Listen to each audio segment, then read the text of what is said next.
แต่ที่ดีใจที่สุดคือเรารอข้างในตั้ง11 ชั่วโมงปะแล้วพอออกมากระเป๋าไม่หายอ่ะก็คนรู้สึกแบบเฮ้ยปกติคนมันคงขโมยกระเป๋าเราไปแล้วปะวะเหมือนการมาโปรเจกต์เนี้ยทำให้เห็นจริงๆว่าแบบพลาสติกมันเต็มทั้งหาดเลยโอเค3 2 1สวัสดีค่ะ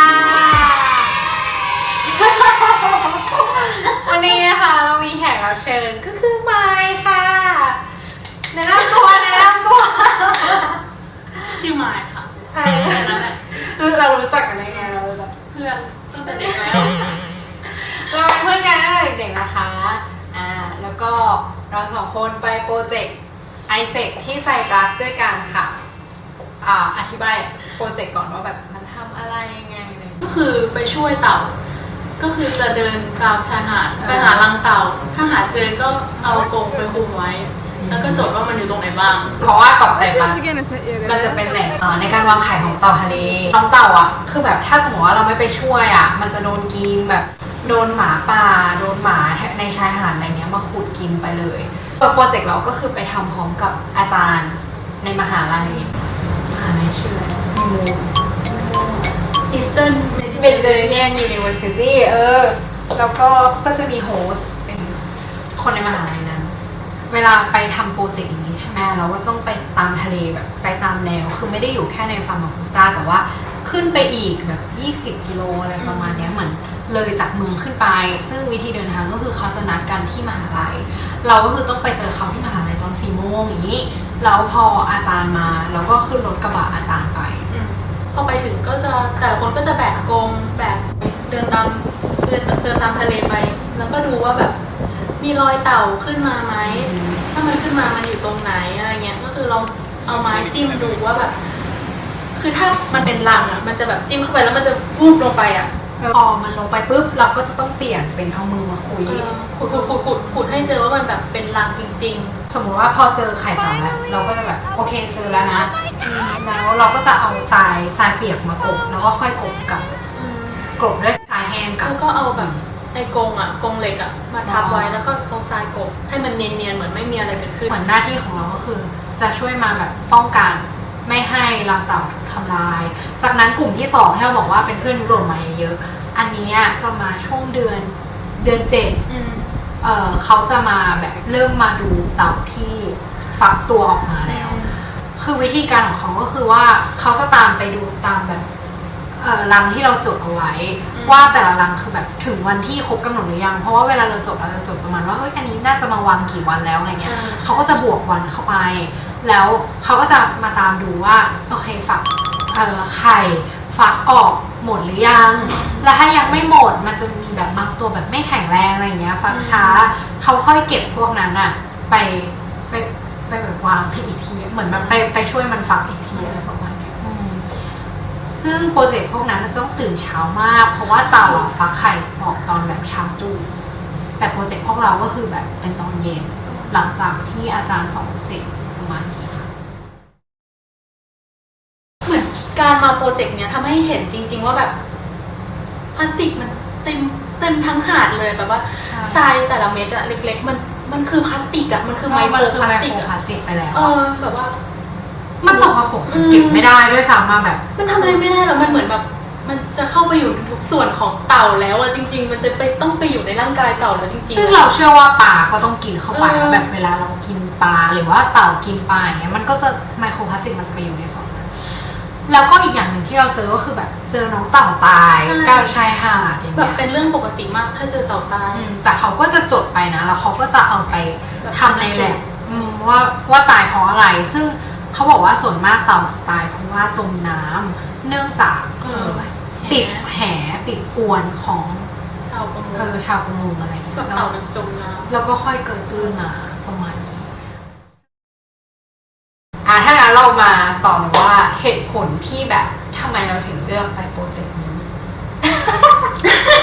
ไม่มีอะไรเลยเห็นว่าประเทศมันแปลกคือตอนแรกรู้จักไซปรัสปะก็แค่เคยได้ยินชื่อเกาะแต่ว่าไม่รู้ว่าเคยได้ยินด้วยเหรอเคยได้ยินชื่อเกาะแต่ว่าไม่รู้แบบไม่รู้คือประเทศอะไรอะไรเงี้ยไม่รู้อยู่ตรงไหน นี่ไม่เคยไม่รู้เลยก็แบบนี่ชื่อแปลกดีเป็นทะเลก็เลยไป เห็นว่ามันเป็นแบบเกี่ยวกับเต่าก็เลยแบบ ใช่ ไป ซึ่งแซมไม่เคยมีคนไทยไปมาก่อนเลย เออ ก็อยากรู้ว่าเป็นยังไง ก็เลยลองเพราะอธิบายไอเซกไหมว่าแบบจริง ๆ มันคืออะไรแบบกว้างๆอ่ะเพราะว่าส่วนมากเด็กมหาลัยจะรู้จักไอเซกบ้าง แต่ว่าแบบคนทั่วไปอาจจะไม่เคยได้ยินโครงการนี้ อืม มันเป็นโครงการระดับโลกเลยป่ะ เออ จริงๆไม่ได้มีแค่ช่วยเหลือเต่าทะเลหรือเลี้ยงม้าหรืออะไรอย่างเงี้ยจริง ๆ ก็จะมีแบบสอนหนังสือเด็กด้วย คือ แบบโกด้านอื่นแบบสิทธิมนุษยชนอะไรอย่างเงี้ยแบบเรื่องขยะเรื่องอะไรแบบอย่างอื่น เขาต้องการหา volunteer ที่จะไปทำงานต่างประเทศในแบบโปรเจกต์ต่างๆอะไรเงี้ยก็คือคนที่ไปก็ได้ประสบการณ์ดีๆด้วยได้เรียนรู้วัฒนธรรมต่างๆด้วย แล้วก็ยังได้ช่วยเหลือคนอื่นด้วยอะไรเงี้ยซึ่งในประเทศไทยนะคะก็คือจุฬาเนี่ยจะเป็นโฮสต์ของคนต่างชาติที่มาที่ไทย ใช่ ซึ่งแบบใครๆก็สามารถสมัครไอเซกได้นะไม่จำเป็นต้องเป็นนิสิตจุฬาแค่แบบกดเข้าไปในเว็บเขาอะไรเงี้ยจ่ายตังค่าธรรมเนียมแล้วก็สมัครเขาก็จะมีบัดดี้มาคอยดูแลให้ว่าแบบได้โปรเจกต์ที่ชอบหรือยังคะหรือแบบจ่ายตังค์หรือยังหรือดูแลเรื่องวีซ่าให้อะไรเงี้ยคืออย่างพวกเราจริงๆปกติคนไทยเข้าตุรกีก็คือฟรี30 วันอยู่แล้ว แต่ว่าพอโปรเจกต์เราเกินจาก30 วันอย่างเงี้ยเราก็ต้องไปทำวีซ่าขอที่กงสุลมันใช่กงสุลสถานทูตตุรกี ในเมืองไทย ประจำประเทศไทย อยู่เป็นแบบเป็นเหมือนบ้านอะแบบบ้านเป็นบ้าน ประเด็นคือไกลก่อนไกลทางไปถึงแต่เข้าไปหมู่บ้านเป็นบ้านใครก็ไม่รู้ หมู่บ้านที่มียาม1 คน แล้วก็มีโถตุรกีโหขึ้นมาจบอันนั้นก็พีคแล้วหนึ่ง มาก ซึ่งแบบตอนแรกเราก็ไม่รู้ว่าประเทศตุรกีเขาเป็นทางการไหมขนาดไหนยังไงใช่ไหมแต่พอเห็นสถานทูตก็เริ่มรู้สึก เริ่มมีความอีหยังอันที่ 1อ่ะ แปลกๆแล้ว อีห แปล ยัง ก หนึ่ง ๆแต่ก็ยังไม่รู้ว่าจะเป็นยังไงแล้วพอเราไปถึงมี first impression คืออะไร ที่ไหนตุรกีเหรอ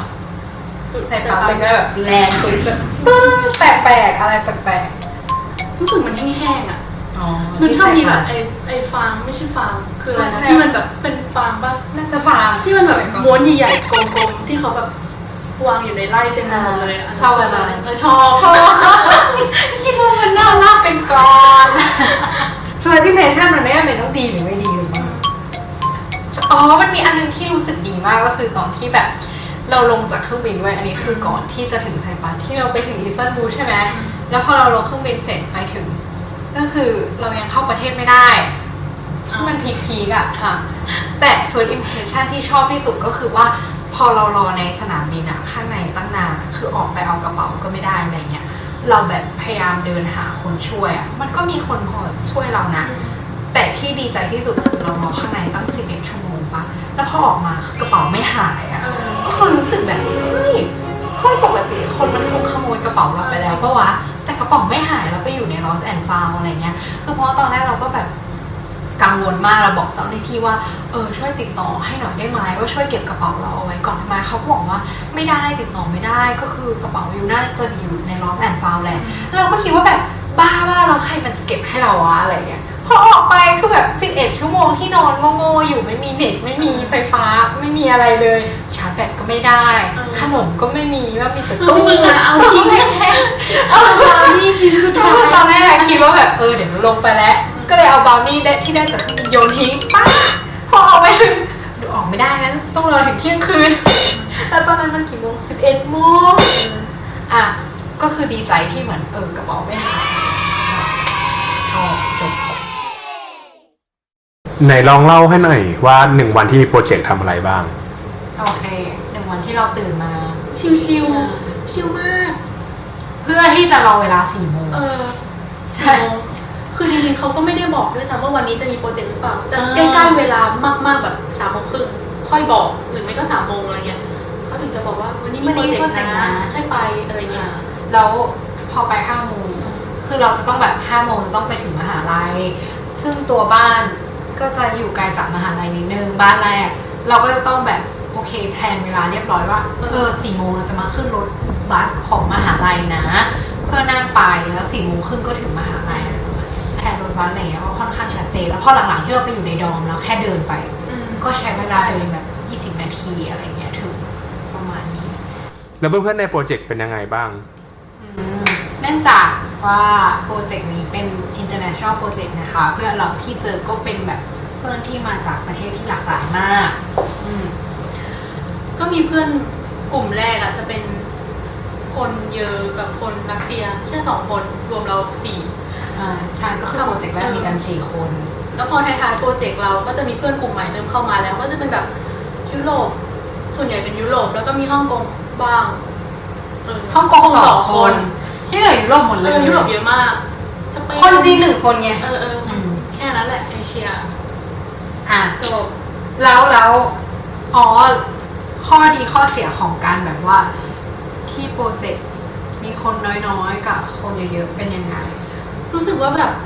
ตอนแรกที่มีกันแค่4 คนอะคือสนิทกันมากแบบว่าเหมือนมันเข้าถึงอะมันแบบมันได้ใช้เวลาด้วยกันจริงๆอะแล้วก็พอเราใกล้จะกลับแล้วด้วยแหละแล้วก็เพื่อนก็กลับกันหมดแล้วหมายถึงว่าเพื่อนกลุ่มแรกอย่างเงี้ยก็กลับไปแล้วใช่ไหมคือเหมือนมันจบโปรเจกต์เขาแล้วเพราะโอหนุมาก่อนแล้วก็กลับไปแล้วเราก็รู้สึกแบบเหงาเคว้งนิดนึงจริงแล้วพอคนกลุ่มใหม่มาเราจะรู้สึกว่าแบบขี้เกียจไปทำความรู้จักแล้วอะไรอย่างเงี้ยเพราะว่ามันเหนื่อยมันแบบเหนื่อยจังเลยนะแบบจบโปรเจกต์แล้วขี้เกียจรู้จักเขาแต่พอสำหรับเขาอะเขาเพิ่งเริ่มแต่เราคือแบบเห็นทุกอย่างมาแล้วจะจบแล้วแก่แล้วแต่ว่าพอเราเริ่มแบบไปคุยกับพวกเขาอย่างเงี้ยก็รู้สึกว่าทุกคนดูมีคาแรคเตอร์ที่แบบเฟรนลี่มากเหมือนแบบว่าโอเพนมากแบบว่าคุยอะไรก็ได้อะไรเงี้ยก็เลยรู้สึกตัวตลกดีแบบได้รู้จัก culture ใหม่ๆเช่นคนสเปนมากันแบบเยอะๆแบบแล้วก็ตลกแบบเล่นมุกกันตลกอะไรเงี้ยอันนั้นก็ตลกดีเหมือนเวลาแบบตอนเพื่อนเยอะจะไปไหนอะไรเงี้ยมันยากกว่ามันไปกันทีแบบทั้งหมดยากใช่แต่ว่าพอมีกัน4 คนมันก็จะง่ายชิลไปนี่ละกันอะไรประมาณเนี้ยแต่พอคนเยอะๆอะแบบคือโฮสเขาก็จะเข้ามาดูแลเยอะกว่าตอนที่แบบมากันแค่ไม่กี่คนแล้ว expectation กับ reality ที่เจอจริงๆมันเป็นยังไงบ้างรู้สึกว่าตอนก่อนไปอะไม่ได้ expect อะไรเลยเพราะว่าไม่รู้จริงๆไม่ได้ expect อะไรเลยจากโปรเจกต์นี้เพราะว่าไม่รู้จริงๆว่ามันเป็นยังไงแบบไปเจอแล้วค่อยแบบรู้เรื่องเลยอะก็เลยแบบไม่ได้มีว่าแบบมันต่ำกว่า expectation หรือเปล่าอะไรเงี้ยโอเคโอเคเพราะว่าไม่ได้คาดหวังมาเยอะใช่ส่วนเราคือคาดหวังไว้ว่าแบบเราจะเจอโฮสที่แบบว่าเข้ามาแบบเข้าใจไหมเหมือนไอเซกเมืองไทยที่เขาจะมีกิจกรรมให้อะแล้วเวลาที่เขาเขียนใน description ว่าโอเคอย่าลืมในตอนแรกเขาส่งอีเมลว่าเดี๋ยวเราจะมีปาร์ตี้นะเดี๋ยวเราจะแบบอย่าลืมเอาของไทยๆแบบของประจำประเทศของคุณมาแล้วเดี๋ยวเราจะแบบมีอะไร culture party อะไรประมาณนี้ปะเราก็แบบคาดหวังอันนั้นว่าแบบเฮ้ยเราจะได้เจอแบบเพื่อนหลากหลายชนชาตินู่นนี่นั่นจะมาแบบปาร์ตี้กันทำกับข้าวอย่างพวกนี้พอมาถึงคือแบบมีกัน4 คนมีคนอินเดียมาด้วย1 คนแล้วก็คนจีนแต่ว่า2 คนนั้นคือเขาไปโปรเจกต์แต่ว่าเวลามันมาปาร์ตี้มันก็มารวมกันแล้วคือมันแบบคือแบบถ้าเขาดูอยู่เขาจะต้องรู้สึกแย่เลยแต่มันกร่อยมากคือแบบว่าตอนที่ไปที่ห้างคือมันจัดที่ห้างแล้วก็แต่คือเราโอเคนะเราดีใจที่เราได้แบบโชว์ความเป็นไทยให้อย่างน้อยก็แบบเพื่อนในไอเซ็ตได้รู้จักความเป็นไทยมากขึ้นทำอาหารไทยเราทำอะไรเราทำลาบกับไข่เจียวเพราะมันไม่เผ็ดลาบก็คือแบบลาบที่เอาไปแล้วเราก็เอาเบียร์ไทยไปด้วยเขาบอกว่าให้เอาแอลกอฮอล์ของคุณไปอะไรเงี้ยเราก็แบบนี่คือชีวิตแบบสุดๆแล้วว่าคือแบบเอาทุกอย่างมาสุดๆอะไรอย่างเงี้ยแต่ว่า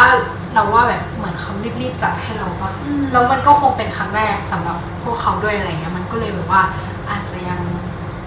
ไม่ค่อยดีพอแต่พอทีนี้แบบกลุ่มที่2มาคือเขาได้ไปจัดในแบบโอทาวอะซึ่งมันเป็นที่นักท่องเที่ยวเยอะมากแต่ตอนนั้นพวกเรากลับไปแล้วจ้านักท่องเที่ยวเยอะมากแล้วคือมันก็เป็นแบบนักท่องเที่ยวยุโรปหลากหลายชนชาติมันก็เลยเป็นแหล่งท่องเที่ยวคนก็จะแบบมาชิมข้าวชิมของมาพูดมาคุยอะไรอย่างเงี้ยอย่างของเราแบบอยู่ในห้างแล้วอยู่ชั้นใต้ดินมันแบบมันไม่ค่อยมีคนมาพูดคุยเท่าไหร่แต่ก็มีนะก็แบบมีคนมาถามอะไรเงี้ยอันนั้นก็ ไม่ตรง expectation เท่าไหร่อืมแต่ที่มันดีกว่าที่คิดไว้ก็เรื่องที่พักอะไรเงี้ยตอนแรกคิดว่ามันน่าจะ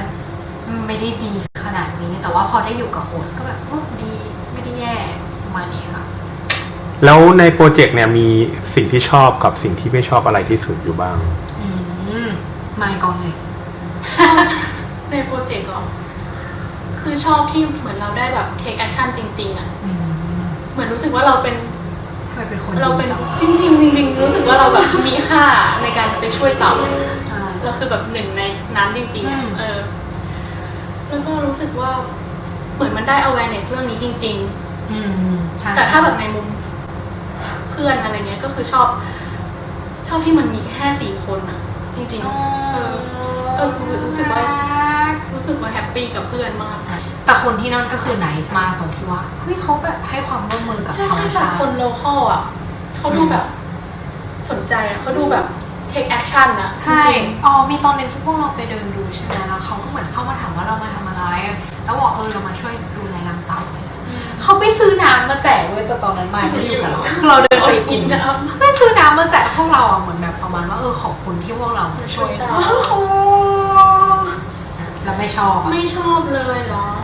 น่าจะเป็นช่วงที่แบบตอนเดินตามชายหาดอ่ะ ทำไมมันร้อนมากจะชอบ